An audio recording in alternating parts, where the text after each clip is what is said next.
And now, your First Alert 5 weather. Great to have you with us here on News 5 at 6. We are live north end of Colorado Springs. That's from our Rockrimmon studios. 55 here on News 5. Humidity on the dry side. A little breezy out of the south-southwest. That will go up a lot here over the next couple of hours. Probably you're at 46 degrees, crystal clear skies, and no wind. Enjoy that while you can. Here's what I'm watching for you. Here's what's going to happen.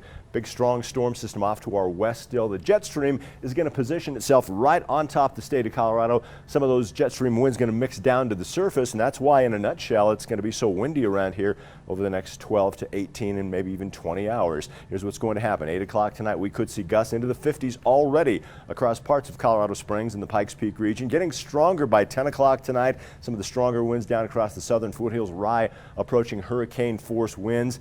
Early tomorrow morning it's going to be hard to get a good night's sleep with these winds howling out of the west, gusts into the 60s and 70s. Going to see that wind slap us around pretty good as you walk out the door tomorrow morning. Gusts close to 60 miles per hour. That gradient starts to relax during the afternoon tomorrow, so those winds will gradually start to taper down. But between now and about 2 p.m. it's going to be pretty nasty here across most parts of the News 5 viewing area. Of course, we've got that high wind warning active until 5 o'clock tomorrow afternoon. Gusts from 60 to 90 in the area shaded in yellow. Earlier in the show we focused on the areas with the strongest wind potential. With the wind, the dry fuels, low humidity tomorrow, a red flag warning, and it starts at an unusual time, 5 a.m. tomorrow until 5 p.m. for the areas we've shaded in red. You know the drill by now. Please stay away from anything that could possibly spark a fire. If a fire should start tomorrow, it could burn out of control quickly with winds that strong. If you see smoke, call 911 as quick as you possibly can. Now, across the higher elevations, they get wind and snow. Really tough traveling over the divide, over those high mountain passes out to the western slope from later tonight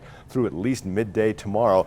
4 to 10 inches of wind-driven snow. Gusts on some of those high passes could be up to 70 miles per hour with snow. That's mission impossible trying to travel. Here's what's going to happen. If you're new to our area, you might find this interesting. We're going to see sunshine here while the snows fly across the higher elevations. We're going to have that downslope flow, and that's a drying component. That's why a whole different world from the mountains to the plains during the day tomorrow. We'll have mostly clear skies at sunset tomorrow evening with those winds gradually dying off. Pueblo, a 52-degree difference between your low and your high today. Welcome to a semi-arid climate. In the Springs we topped out at 62. That's 15 degrees warmer than an average high on the first day of December. It's going to be a very mild night tonight, a product of that warm downslope flow. Just about everybody staying above freezing, even some 40s showing up thanks to that Chinook. Around here tomorrow, yes, those temperatures look really nice, but hard to get out and enjoy it with those winds screaming as strong as they will be screaming tomorrow here across the News 5 viewing area. Here's that super 7-day forecast in Colorado Springs. Wind is the word tomorrow. Again, local wind damage, certainly a possibility here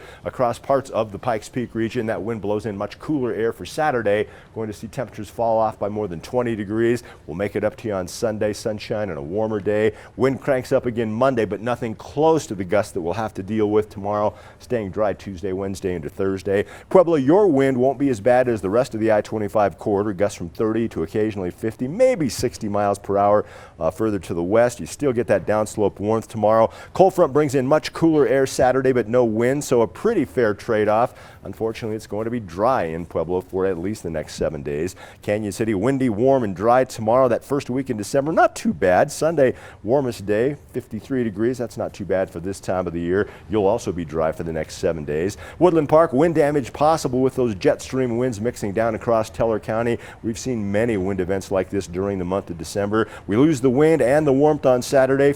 A few flurries possible by Monday with a weak storm system rolling across the area. Time for traffic here on News 5. Take a look. We had a crash across portions of Colorado Springs earlier. That has since relieved itself. So we're in good shape right now. Diane? Good. I'm glad.